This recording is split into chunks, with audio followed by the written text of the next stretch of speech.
Alors, revenons sur le déploiement de ces 2 ans du narratif officiel. Un virus, le SARS-CoV-2, originaire de Wuhan en Chine, a provoqué une épidémie déclarée par l'OMS et le pape François, qui en personne, en sortant de sa réserve spirituelle et religieuse, statue sur des questions sanitaires hors de son champ de compétences.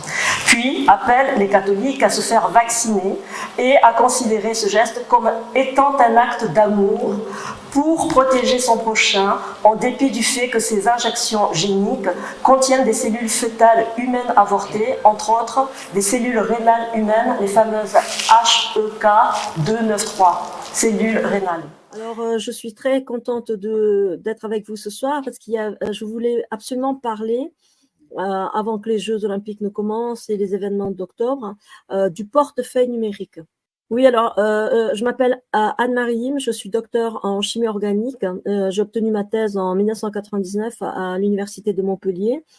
Et ensuite, j'ai travaillé en tant que chercheur à l'Université du Michigan. Puis ensuite, je suis partie aux États-Unis et j'ai travaillé en tant que chercheur indépendant, enfin chercheur à l'Université du Michigan, dans le cadre du projet Human Proteomic Project, qui est en fait qui a été lancé à l'époque par président Bill Clinton en 2001. En même temps que le programme HUGO, Human Genomic Project, qui était la cartographie du génome humain. Et nous, on essayait d'établir, on a fait la cartographie des protéines humaines. Donc, c'est tout ce qui est attrait à la génomique, à la protéomique et à la transcriptomique.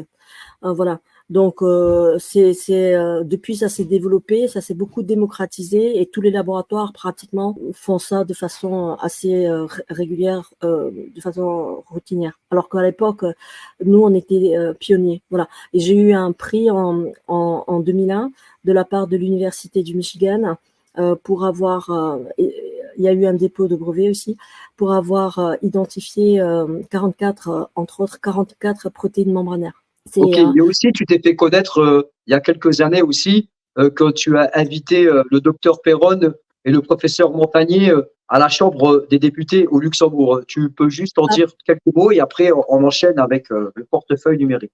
Oui, absolument. Durant la crise Covid, il me semblait important. J'avais lancé une pétition. Je voulais parler en fait des traitements alternatifs, hydroxychloroquine, ivermectine. J'avais réussi à récolter 4500 signatures, puis ils m'ont retiré 9 signatures et m'ont empêché de débattre. Heureusement, il y a David Georgiou qui lui a déposé sa pétition qui était stop à l'injection génique ARN messager des enfants. Et c'était le 12 janvier 2022. J'ai invité le professeur Perron. En même temps, il y a une deuxième pétition, celle de Christelle Pizzurelli, qui, elle, c'était stop à la vaccination obligatoire. Elle a invité professeur Luc Montagnier. Et ensuite, nous avons débattu avec les députés, avec une audition publique qui a été filmée et retransmise, et traduite dans plus de 15 pays. Et ça a été une première historique, ça a été un événement historique parce que c'était le premier débat entre des citoyens et le gouvernement, notamment ici les députés au sein de la Chambre des députés. Il y avait une censure énorme. Il y avait une chape de plomb énorme. Il fallait surtout pas parler de la vaccination. Il fallait surtout pas parler des effets secondaires. Il fallait surtout pas dénoncer les mesures restrictives de liberté avec les confinements, les tests PCR, les ports de masques, etc., etc. Et suite à ce débat-là, alors que le Luxembourg s'apprêtait à voter l'obligation vaccinale, le projet de loi du 19 janvier, c'est-à-dire dans la semaine, hein, c'était un mercredi et c'était dans la semaine, ils ont reculé. Le 11 mars, le gouvernement luxembourgeois a rétropédalé et a décidé de ne pas donner l'obligation vaccinale au Luxembourg. Et du coup, ça a été un événement majeur parce qu'il faut savoir que le Luxembourg c'est un peu le laboratoire de l'Europe. C'est-à-dire, si ça passe au Luxembourg, ça passe dans tous les pays. Si le Luxembourg dit oui, ça passe dans toute l'Europe. Oui, c'est un pays qui sert d'exemple. C'est ça, c'est un pays pilote. C'est un peu le laboratoire et s'il dit non, ça passe pas. Et donc, c'est vraiment… Il me semble, Anne-Marie, que la même année, au mois de décembre, je me souviens parce que c'était pendant le marché de Noël, il y a eu d'énormes manifestations du Japon au Luxembourg contre, à l'époque, ça s'appelle le Green Pass, il me semble que ça s'appelle, non? Oui, alors le Green Pass, c'est au niveau européen. Au niveau national, au niveau du Luxembourg, on avait ce qu'on appelle le QR code et le passeport vaccinal. Ça peut porter On ne différents pouvait noms. pas aller travailler sans ce passeport, je me souviens. Et il y a eu Absolument, d'énormes manifestations. Et suite à ça, absolument.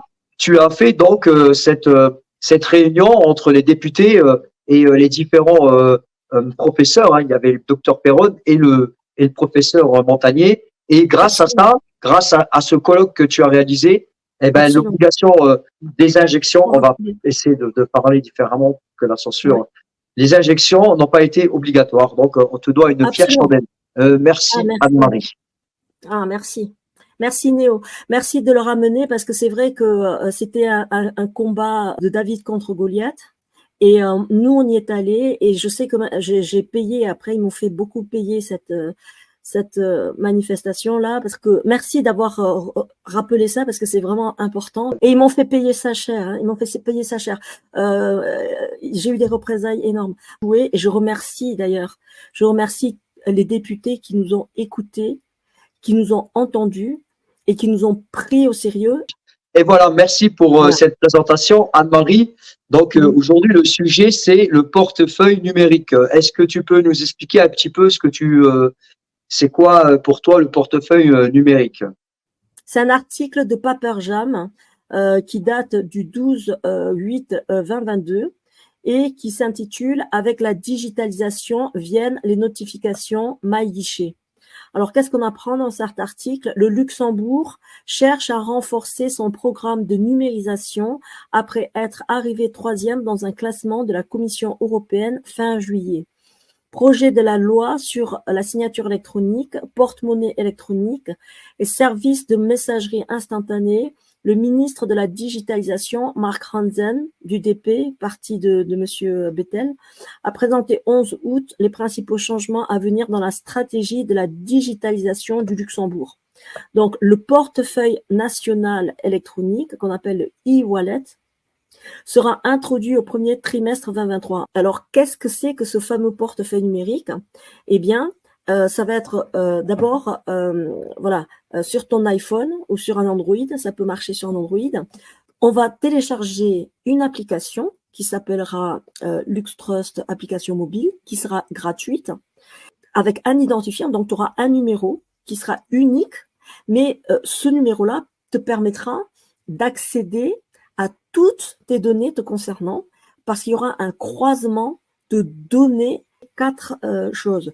La carte d'identité, le permis de conduire, le LuxTrust, c'est-à-dire le système de web banking qui sera crypté, plus la signature électronique. Et ce qu'ils n'ont pas annoncé, ça c'est ce qui a été officiellement annoncé dans la presse. Mais quand on va sur le site internet du consortium, il y a un document qu'il faut ouvrir, que moi j'ai ouvert et que j'ai lu. Et donc là, ils ont annoncé 4 objectifs du portefeuille numérique pour 2024. Mais il y a un 5e objectif qu'ils ont caché en fait. Enfin, qu'ils n'ont pas publiquement annoncé, mais qui a été mis par écrit. Mais il faut ouvrir le document et le lire pour le savoir. Et qu'on appelle, c'est le QR code avec le passeport vaccinal. Ouais, Parce que c'est marqué là. Si on va sur le site consortium, mais ils se disent dans la population, il n'y en aura que très peu qui auront peut-être à l'intérieur du site pour pouvoir faire des recherches. Voilà. Donc, Parce que moi, je me suis on le dit pas, mais on le met. Voilà. C'est ça qui est vicieux, parce que en fait, moi, je me suis dit, c'est vraiment bizarre. Et j'ai commencé à lire, et en cliquant, je m'aperçois qu'il y a un souci, quoi. Je m'aperçois que ça n'a pas été annoncé. Donc, et ça a son importance. Pourquoi? Je sais pas si tu connais le LuxTrust. C'est une petite clé cryptée. C'est qu'au Luxembourg que ça existe, en fait. Non, je ne connais pas. Mais je pense que mes auditeurs ne connaissent pas non plus. Si tu veux bien expliquer. Alors je vais expliquer. Alors, si vous connaissez pas, alors je vais vous lire parce que c'est très important. Et pourquoi ils ont choisi le Luxembourg? LuxTrust confirme la fin de l'utilisation du token afin de renforcer la sécurité des transactions en ligne. Afin de répondre aux exigences de sécurité croissantes et de faciliter l'accès aux services bancaires en ligne, LuxTrust confirme la désactivation du token aura lieu le 30 décembre 2024. Ce changement marque une étape importante dans l'histoire de la sécurisation des transactions numériques au Luxembourg. Ici, on parle de paiement en ligne, des virements bancaires en ligne. C'est ça dont on parle. Donc, si depuis son introduction sur le marché en 2008, le token a été un outil essentiel, l'évolution technologique et les impératifs de sécurité amènent à revoir les dispositifs pour mieux anticiper les défis à venir. Donc, désormais, on utilisera l'application Trust Mobile. Donc, qu'est-ce que ça veut dire? Normalement, les banques commerciales, les banques commerciales privées qui hébergent les comptes des citoyens, par exemple Société Générale, BNP, blabla, etc. Elles sont liées entre elles. Elles peuvent faire des transactions entre elles. D'accord?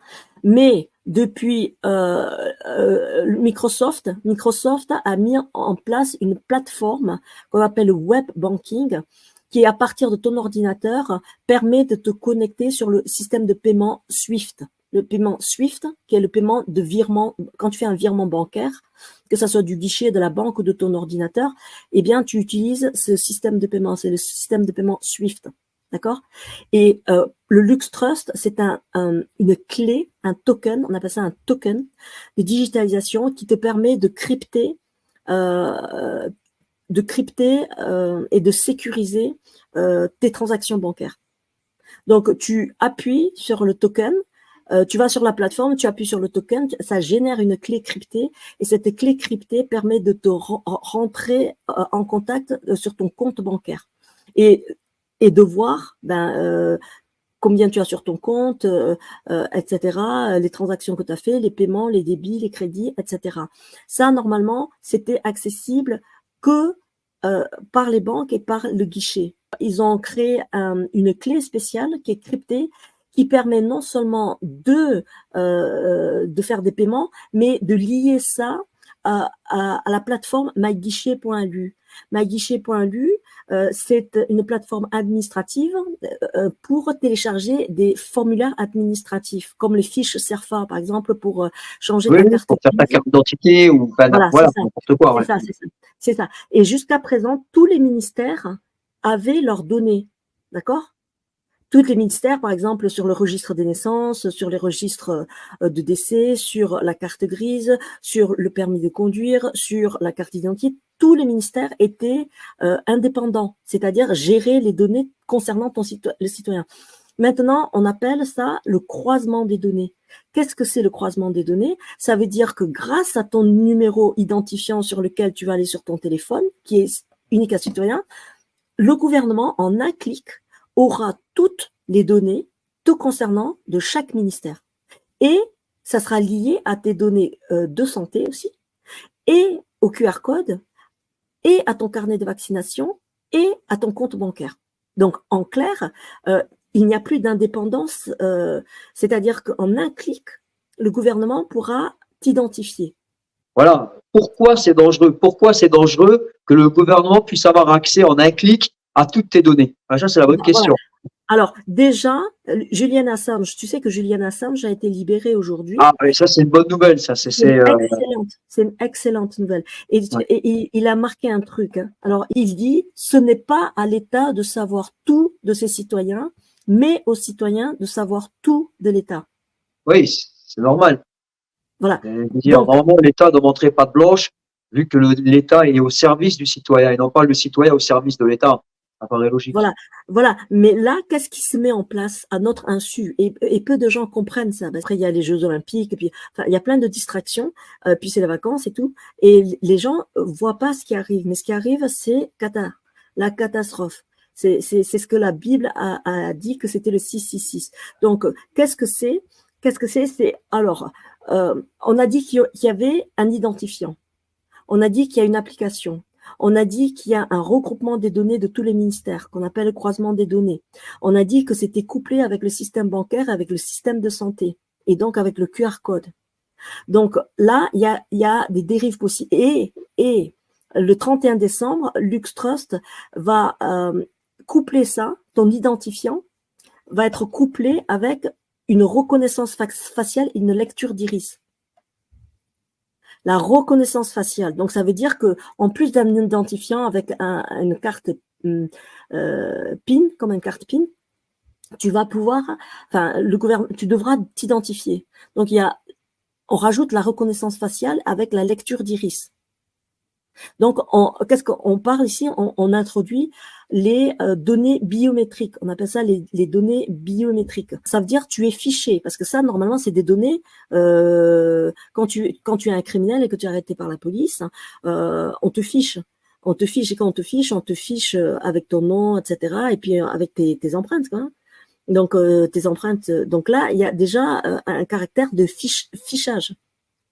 Faut comprendre. Le problème, c'est par exemple, lors du convoi de la liberté, qu'est-ce qui s'est passé? C'est ce qui s'était passé au Canada.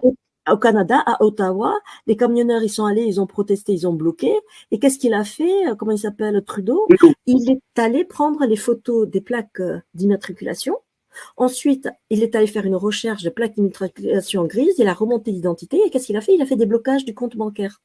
Tu peux plus payer ton essence, tu peux plus payer ton manger. Tu fais comment pour tenir dans l'hiver sans manger et sans essence? Voilà. Donc ils ont dû abréger et mettre fin à la protestation. Donc ils ont perdu leur bras de fer contre le gouvernement et ils n'ont pas eu les revendications qu'ils voulaient. Donc là est la dérive. Pourquoi? Parce que dans 6 mois, c'est l'euro numérique qui débarque. Pourquoi c'est dangereux? Tu te diras, oui, mais déjà, j'ai une carte bancaire, j'utilise déjà de l'argent virtuel, et je fais déjà des transactions virtuelles. Qu'est-ce que ça change? En fait, voilà ce que ça change. Voilà ce qui change. C'est qu'ils vont d'abord utiliser, au début, ils vont dire, il y a coexistence du cash et de l'euro numérique. Mais, au fur et à mesure, le cash sera supprimé, et il y aura plus que l'euro numérique. Et quel est le problème? C'est que l'euro numérique sera contrôlé non pas par la banque commerciale, mais par directement la BCE, c'est-à-dire Madame Christine Lagarde, qui est la présidente de la BCE. Ça veut dire quoi? Ça veut dire que jusqu'à présent, pour aller sur ton compte bancaire, c'était toi qui gérais l'accès à ton compte bancaire avec ta clé. Maintenant, toi, tu as une clé, Christine Lagarde a une clé, tous les transferts de tes actifs, c'est-à-dire ton compte épargne, ton prêt immobilier, tes actions ou je ne sais quoi, ton salaire, etc., tout l'argent que tu as sur ton compte, il n'est plus dans ton compte en fait. Il est transféré sur un compte à la BCE. Et donc, c'est plus la banque commerciale, c'est plus ta banque et toi qui gère l'accès, c'est Madame Christine Lagarde.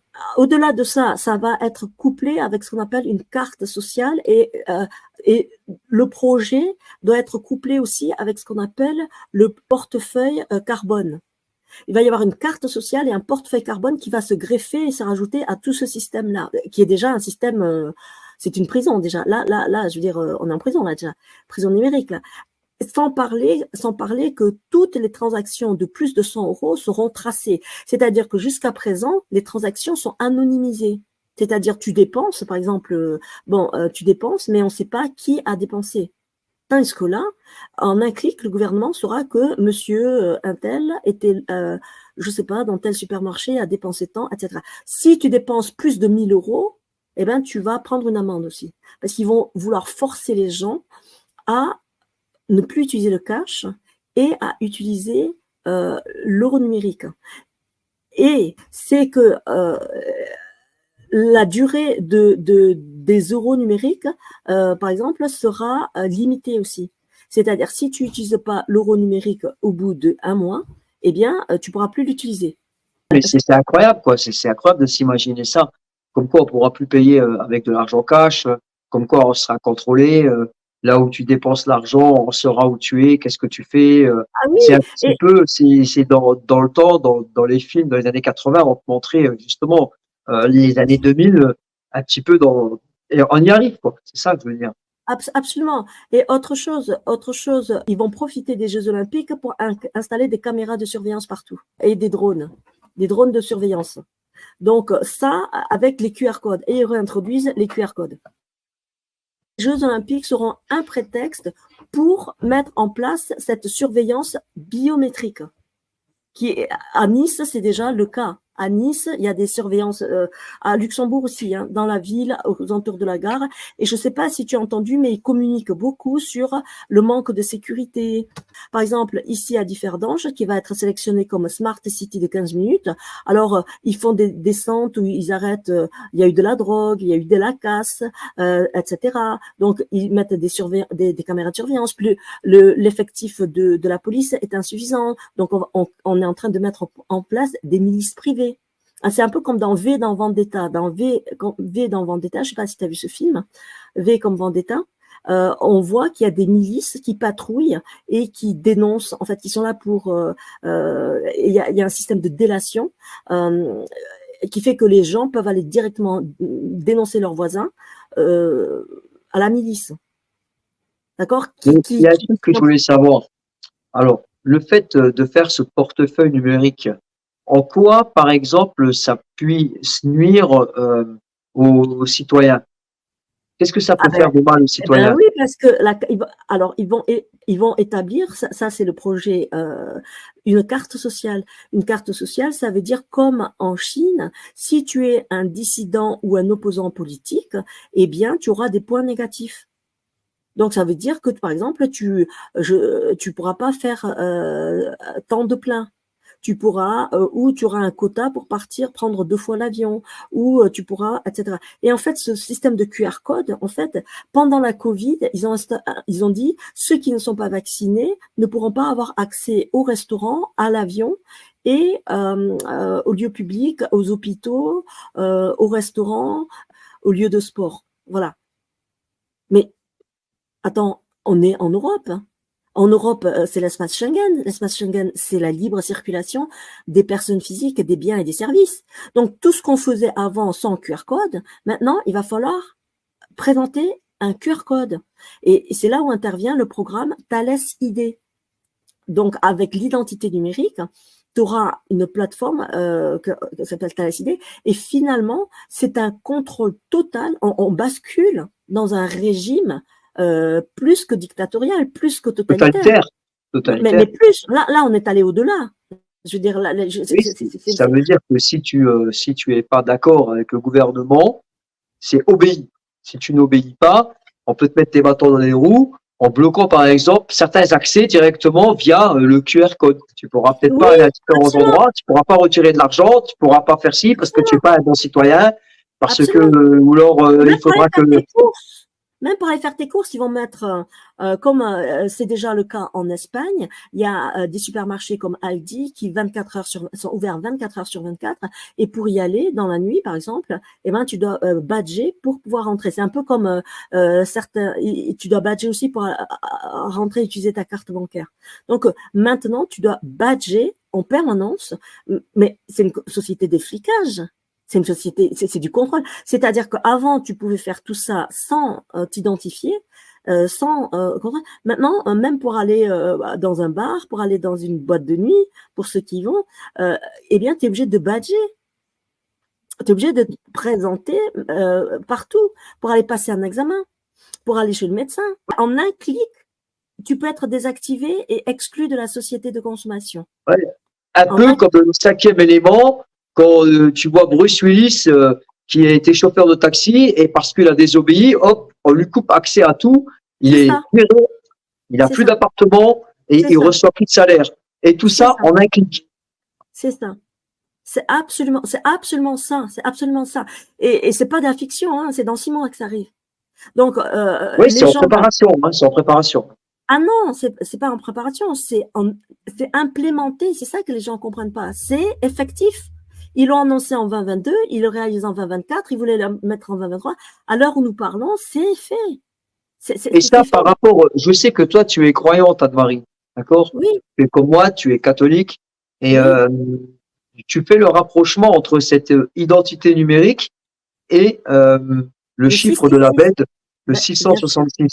Est-ce que tu peux m'expliquer pourquoi ce lien entre l'identité numérique et le chiffre de la bête, le 666?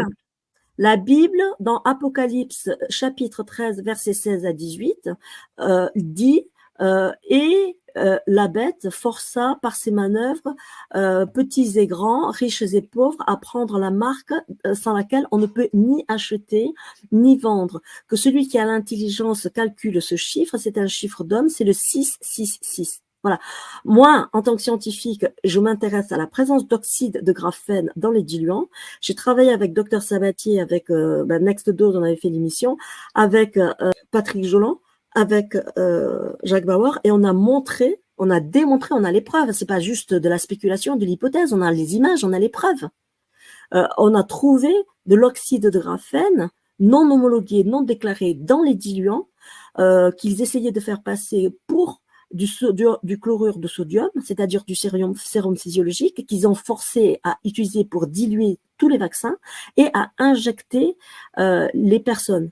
Et donc, les personnes qui sont injectées émettent ce qu'on appelle une adresse MAC. C'est Media Access Control, c'est-à-dire, c'est comme, ça permet d'identifier une personne comme un périphérique, comme un téléphone, comme un ordinateur. Oui, comme si tu as ton Bluetooth, ton périphérique Bluetooth, voilà. Et tout ce qui est à la ronde, voilà. Quand tu allumes ton périphérique Bluetooth, tu vas très bien allumer, par exemple, tes enceintes connectées, ta télé, et puis tu peux très bien aussi te connecter chez le voisin. Et là, quand tu allumes ton périphérique Bluetooth, tu peux très bien l'adresse MAC de chaque personne qui a été injectée. Et quelle est la différence? Les objets ont une adresse IP, mais les personnes injectées ont une adresse MAC. Quelle est la différence? Ça fait que les objets sont des objets connectés parce qu'ils sont tous connectés entre eux, connectés au cloud, et ça permet de tracer le fabricant, c'est-à-dire Microsoft, Apple, Nintendo, etc. Mais là, les personnes injectées, les 80% de personnes injectées, ils ont une adresse MAC. Et pourquoi pas une adresse IP? Parce que l'adresse MAC permet de contrôler le système bancaire et permet au gouvernement, en un clic, de bloquer l'accès au contrôle bancaire. C'est ça pourquoi il y a une adresse MAC. Et tout repose sur la technologie du graphène. Et le graphène, ça a 6 électrons, 6 protons et 6 neutrons. Donc c'est bien le 6. C'est le 666. La fameuse marque de la bête. Et attention, cette fameuse marque de la bête, elle est prédite à la fin des temps. Donc, quelque part, on est à la fin des temps. Ah bien, mais complètement. Mais complètement. Alors, d'autant plus qu'il y a il y a le schisme de l'Église catholique avec l'excommunication de Monseigneur Vigano par Pape François. Oui, mais ça, c'est tout récent, hein. Ça, c'est tout récent. Il a reçu une lettre comme quoi le Monseigneur Vigano devait se présenter au Vatican pour être excommunié. Et d'ailleurs, il y a eu une lettre de Monseigneur Vigano comme quoi il ne s'y rendait pas. Ah oui, il va pas. Ben, il a raison, parce qu'il vaut mieux qu'il y aille pas. Il vaut mieux qu'il se planque, qu'il reste planqué en Italie. Ça, il vaut mieux pas qu'il y aille. Donc, il a accusé Pape François d'hérésie sur 10 points, et Pape François l'a convoqué pour la traduction de la déclaration du 28 juin 2024. J'accuse de Monseigneur Carlo Maria Vigano, archevêque titulaire d'Ulpiana, nonce apostolique, sur l'accusation de schisme. Mais quand nous-mêmes, quand un ange venu du ciel vous annoncerait un autre évangile que celui que nous vous avons annoncé, qu'il soit anathème. Nous l'avons dit précédemment, et je le répète à cette heure, si quelqu'un vous annonce un autre évangile que celui que vous avez reçu, qu'il soit anathème. Galates 1, 8, 9. Quand je pense que nous sommes dans le palais du Saint-Office, qui est le témoin exceptionnel de la tradition et de la défense de la foi catholique, je ne peux m'empêcher de penser que je suis chez moi, et que c'est moi, que vous appelez le traditionnaliste, qui devrait vous juger. Ainsi s'exprimait l'archevêque Marcel Lefebvre en 1979, convoqué à l'ex-Saint-Office, en présence du préfet cardinal Schepper et de 2 autres prélats. Comme je l'ai déclaré dans le communiqué du 20 juin dernier, je ne reconnais pas l'autorité du tribunal qui prétend me juger, ni de son préfet, ni de celui qui l'a nommé. Cette décision, certainement douloureuse, n'est pas le résultat de la précipitation ou d'un esprit de rébellion, mais dictée par la nécessité morale qui, en tant qu'évêque et successeur des apôtres, m'oblige en conscience à rendre témoignage à la vérité, c'est-à-dire à Dieu lui-même, à notre Seigneur Jésus-Christ. C'est quand même, il y a du rififi dans l'Église, j'ai envie de dire, et j'ai envie de dire, il serait temps.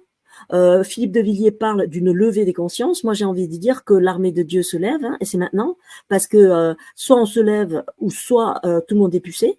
Et là, la guerre est même, c'est ce qu'on appelle la guerre de 5e génération, la guerre est perdue avant même qu'on combatte.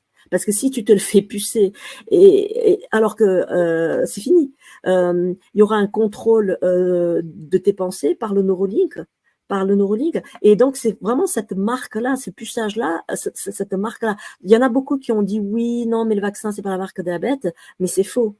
Monseigneur Athanasius Schneider disait c'est une préfiguration de la vaccination, c'est-à-dire que le système n'était pas complet dans la mesure où ils n'avaient pas encore activé l'euro numérique, ils n'avaient pas encore mis les plateformes, ils n'avaient pas encore mis la BCE, ils n'avaient pas encore mis le QR code, voilà, tout n'était pas complet, mais disons que là, ça commence à être de plus en plus complet, c'est-à-dire que les oui, non, mais là, je veux dire, là, pour ensuite. Non, mais là, et en plus, COVID, C-O-V-I-D, c'est en anglais certificate pour C, off pour O, V, vaccination, ID. Ça veut dire quoi? Ça veut dire certificat de vaccination d'identité numérique. Donc, alors, on est en plein dedans. C'est un marquage de l'humanité comme on marque du bétail. Sur le plan spirituel, pourquoi le diable fait ça? Pourquoi le diable fait un marquage de l'humanité par le certificat d'identité numérique? Parce que quelqu'un qui a du bétail, qui a des vaches, comme aux États-Unis, qu'est-ce qu'ils font? Ils marquent au fer en disant ça c'est à moi. Ça c'est ma bête. Voilà. Ça c'est ma bête, ça c'est mon âme. Et le diable fait ça de la même façon en disant ça c'est une âme que je réclame, qui est à moi, qui va aller en enfer. Donc c'est exactement, c'est ça l'enjeu en fait. Moi Covid à l'envers c'est C-O-V-I-D et à l'envers ça fait D-I-V-O-C. Divoc en hébreu ça veut dire démon. Et c'est exactement le nom de la plateforme de vaccination qui est utilisée pour suivre le tracking des gens qui sont marqués et qui ne sont pas marqués. Donc Anne-Marie, si je résume bien, d'accord?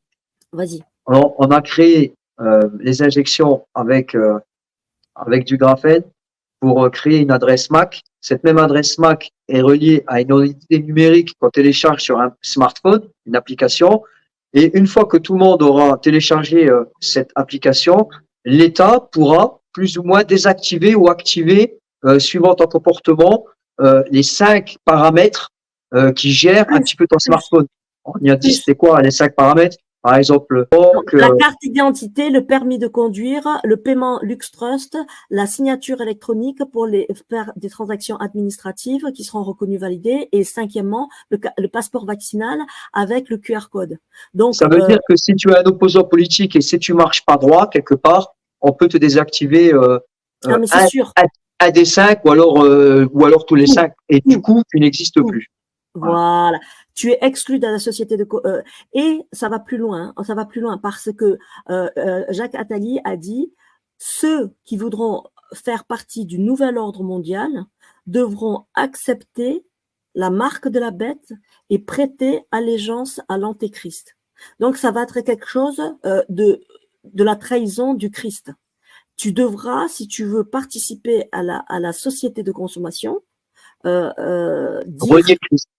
renier le Christ. Par exemple, la victoire du camp de droite actuellement en France aux prochaines législatives peuvent influencer ou peuvent faire changer le cours des choses de cette identité numérique. Absolument. Déjà, la première chose, ce que nous faisons ce soir, c'est très important. C'est de la réinformation. C'est-à-dire que les médias cachent la vérité sur ce qui se passe. Cache la vérité sur l'enjeu des événements, j'ai envie de dire. Cette phrase de Prévert qui disait « Lorsque la parole n'est pas libre, la liberté n'est pas vraie. Lorsque la parole n'est pas libre, la liberté n'est pas vraie. » Ça veut dire quoi? Ça veut dire qu'on ne peut pas faire semblant que ceci n'existe pas. Déjà, rétablir la vérité, parce que la vérité libère. Ça, que les gens ils comprennent bien, que c'est pas une question sanitaire, mais vraiment une question spirituelle, du devenir de l'enjeu de l'humanité et de ce qu'on veut. Parce que derrière, ce qui se profile, c'est l'intelligence artificielle et l'extinction de la race humaine. C'est ça l'enjeu. L'enjeu, c'est l'extinction de la race humaine, de l'humanité telle que nous la connaissons. Que voulons-nous donner comme monde à nos enfants? Ça, c'est d'une. Deuxièmement, au-delà de ça, on parle des 4 cavaliers de l'Apocalypse. Parce que c'est pas fini, parce que ceux qui refuseront d'être vaccinés, ils vont être déportés dans les camps FEMA. Ça, c'est évident. Ils seront exécutés et mis à mort. C'est le martyr rouge annoncé par l'Église. En plus de l'apostasie qui a été annoncée dans Desulé par l'archange Saint-Michel, tu le sais très bien. Il y a l'apostasie et puis il y a aussi le martyr rouge. Donc, plusieurs événements eschatologiques vont être déclenchés. On sait que la guerre avec la Russie est imminente. Certains généraux sont en train de murmurer, d'après les sources que j'ai, que ça serait en octobre. La Vierge Marie a dit « À la fin, mon cœur immaculé triomphera ». C'est Notre-Dame de Fatima. La création de la Russie au cœur immaculé de Marie. Et normalement, la France est aussi consacrée au Sacré-Cœur de Jésus. Donc, normalement, il y a un plan divin que la Russie empêcherait ce puçage de l'humanité. Et d'ailleurs, les puces RFID sont fabriquées à Taïwan et la Chine, on sait que maintenant, l'équilibre géopolitique a été déplacé, que l'impérialisme américain, notamment, etc., est en train de s'effriter et que les États-Unis et le nouvel ordre mondial, avec l'Europe et l'OTAN, sont en train de perdre leur contrôle sur le monde. C'est pour ça qu'ils veulent entrer en guerre. D'ailleurs, Macron a dit une phrase que personne n'a relevée, moi je l'ai relevée. Il a dit « Si nous voulons que les 10 rois survivent, il faut déclarer la guerre à la Russie ». Mais de quels 10 rois il parle? Parce que dans la Bible, il y a marqué « Et les 10 rois remirent leur pouvoir et leur autorité à la bête ». Et il a aussi dit, la bête de l'événement est là, elle arrive, elle est déjà là. On est entre le marteau et l'enclume. C'est clair qu'il vaut mieux Trump que Biden, ça c'est clair, parce que Biden, son fils, a financé avec Anthony Blinken les laboratoires de biotechnologie. Il y en avait plus d'une trentaine. Les biolabs, ouais, ils appellent ça les biolabs en Ukraine. En Ukraine, donc, et il faut savoir que ces biolabs, lors de l'entrée en guerre le 22 février 2022, ou le 26, je sais plus, ou le 25, je sais plus la date, eh ben, ils ont été délocalisés en Afrique. Donc, la production continue, mais sur le sol africain. Là, on a une épidémie de H5N1, on parle de la maladie X. C'est au Kenya, il me semble. Voilà, ça repart. En fait, en France, on a parlé d'une fièvre hémorragique due au virus de la Crimée-Congo. La Bible nous le dit, ceux qui prendront la marque de la bête n'hériteront pas du royaume éternel. Cette technologie à base de 5G émet des fréquences sous la 5G capables de détruire la glande épinale, qui est déjà malmenée avec le fluor, avec l'aluminium, avec les chemtrails, et qui est en train de se calcifier. Cette technologie-là permet de détruire et d'emprisonner ton âme et empêche que tu sois, que tu reçoives ton corps glorieux et que tu sois uni à Christ, en fait. Et être uni totalement en Christ, c'est la définition de la sainteté, c'est faire un en Christ. Être un en Christ, c'est ça. Et ils veulent empêcher absolument ça. D'ailleurs, c'est pour ça qu'ils décapitent. Quand les satanistes vandalisent les cimetières, ils retournent les croix, et puis ils décapitent les statues dans les églises. C'est exactement pour ça. C'est pour dire, le Christ a dit, je suis la tête, et vous êtes mon corps. Vous êtes le corps de l'église, vous êtes le corps du Christ, le corps mystique du Christ. Donc, à la fin, la tête sera réunis au corps. Et là, ce qu'ils veulent, c'est pam, décapiter la tête pour que tu sois jamais réuni au corps. Donc, leur technique, leur stratégie, elle repose sur le graphène, sur le 666. Déjà, ça, il faut bien le dénoncer et il faut bien comprendre. Parce qu'il y a beaucoup de pasteurs en 2019 et de prêtres ont dit, mais non, c'était pas la marque de la bête, vous pouvez le prendre. Ici, il y a eu 2 pasteurs qui sont morts. Ça a été un état de choc pour toute l'église ici au Luxembourg. Voilà. Donc, il faut bien comprendre que nous vivons la fin des temps, que nous vivons cette fin des temps où on parle d'apostasie, on parle de l'apparition publique de l'Antéchrist, on parle du martyre rouge de l'Église et de la mise à mort de l'humanité de façon générale avec, comme dans Terminator, l'intelligence artificielle qui va régner. Donc, il faut bien qu'on comprenne qu'on est sur cette période charnière, ce paradigme où nous allons basculer dans un futur sans possibilité de retour en arrière.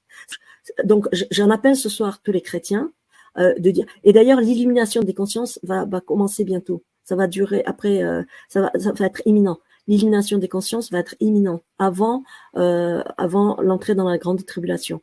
Donc, on a une fenêtre de 6 mois. On a une fenêtre de 6 mois pour vraiment parler et dire aux gens que ceci est la marque de la bête. Je répète, ceci est la marque de la bête. Ceci est la marque de la bête. Donc, je sais pas, je ne peux pas être plus clair que ça. Donc, il n'y a pas de doute. Ce graphène contrôle l'accès à la banque, à votre système de paiement. Et avec le QR code, vous êtes verrouillé de partout. Donc, je veux dire, il y a 10 ans, on nous aurait dit ça, on t'aurait dit, mais vous êtes fous, quoi. On va pas présenter un QR code pour aller faire son supermarché. On va pas présenter un QR code pour aller à l'hôpital, ça va pas la tête ou quoi? Mais les choses s'accélèrent, hein. Je veux dire, voilà. tout ce qui est électronique, tout ce qui est numérique, ça s'accélère. On le voit bien. On habitue la jeunesse à avoir un smartphone, à faire des paiements avec le smartphone, à télécharger directement des tickets pour pouvoir rentrer dans des discothèques ou pour pouvoir rentrer dans des musées directement via l'application du smartphone. Et tout ça, ça préfigure justement une société où le QR code, ça sera la clé pour pouvoir accéder à tout ce qui se passe, à tout ce qu'il y a, à notre survie ou à notre vie tout court. Et on parle de collapse financier. Tu as entendu que la banque Rothschild a retiré de la bourse les actions de la banque Rothschild. Donc, on parle déjà de la faillite de la Deutsche Bank. Ça, c'est Pierre Jovanovic qui en parle. Donc, ça va faire effet domino immédiatement. On parle d'un collapse financier qui a été annoncé par, Wilkinson, le pasteur Wilkinson, qui est mort dans les années 83 et qui a dit, j'ai eu une vision de gens qui faisaient la queue, des gens très richement habillés, des bourgeois qui faisaient la queue devant le kitchen soup parce que il n'y a rien. Et la Bible nous dit, il viendra un temps où, et il disait, il voyait de l'argent billets dans les rues pleins et qui ne valaient plus rien. Évidemment, puisque ce sera l'euro numérique. Le billet ne vaudra plus rien. Donc ça aussi, si vous voulez vivre en autonomie, soyez autonome par rapport à ceux qui ne seront pas enlevés, soyez autonome. C'est-à-dire qu'il y ait des poules pour des œufs, des chèvres pour du lait. En tout cas, si on a bien compris, il faudra refuser l'injection parce que c'est la marque de la bête et il faudra se battre contre ce portefeuille numérique. Voilà. Et Maintenant, c'est parce qu'ils nous endorment, ils font de l'ingénierie sociale avec de l'infiltration cognitive en nous disant et en annonçant ouvertement que l'euro numérique arrivera en France en 2027. C'est faux. Il y a 3 départements en France, dont l'Eure-et-Loire et je sais plus le Rhône-Alpes. Il y en a 3 qui implémentent le portefeuille numérique en même temps que le Luxembourg et l'Estonie. Donc ça veut dire que il y a déjà 3 départements en France qui ont le portefeuille numérique. Donc l'euro numérique arrive pas en 2027, non, en 2025. Donc ils ont annoncé 2 ans avant pour nous endormir. Et comme je dis, l'injection, c'est pas la 3e dose qu'il faut se réveiller en disant ah mais non attends je la veux pas. Mais c'est à la première dose qu'il fallait dire non je la veux pas. Et là c'est maintenant pareil. On est sur une année charnière où c'est maintenant qu'il faut dire non, on ne veut pas du portefeuille numérique, on n'en veut pas.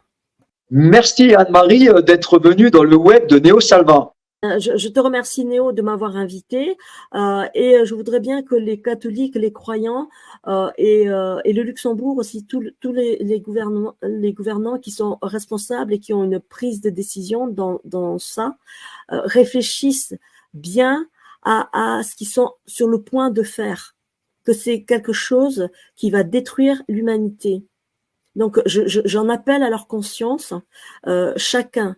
J'en appelle à leur conscience et je leur demande de ne pas implémenter le portefeuille numérique. Parce que si Luxembourg dit non au portefeuille numérique, ça ne s'implémentera pas en l'Europe, dans les 27 États membres, comme Luxembourg a dit non à la vaccination obligatoire. Donc, je demande ce que le Luxembourg, la conscience se lève, que l'armée de Dieu se lève et que les gens disent tous non au portefeuille numérique.